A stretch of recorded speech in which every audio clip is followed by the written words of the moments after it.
لە یەکێک لە یاریەکانی هەفتەی 21 خولی ئەستێرەکانی عێراق هەولێر لە شاری بەغداد و لە سەر یارگای مەدینەی نێودەوڵەتی ڕوبەڕووی قاسم بیەوە. لە خولەکی 29 یانەی قاسم بە گۆڵێک لە ڕێگای عەلا موحسین پێشکەوت و نیوەی یەکەم یاریەکەش هەر ئەوەندەی لە خۆ گرت بوو.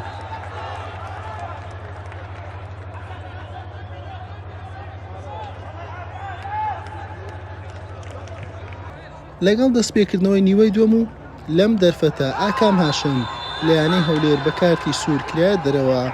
ئەمە هەولێری بێهیواتر کرد لە گەڕانەوە بۆ کەشی یاریەکە.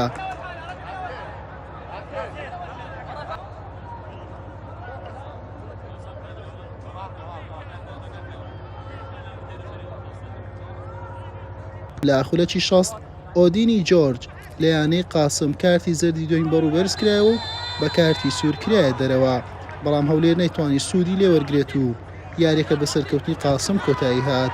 بەم شێوەیە یانەی هەولێر بە 23 خاڵەکەی لە خانەی چواردەی ڕیزبەندی مایەوە و ڕۆژی سێشەممە لەسەر هەمان یاریگا لە قۆناغی هەشتی جامی عێراق یاری هەیە و ڕوبەڕووی نەفت دەبێتەوە.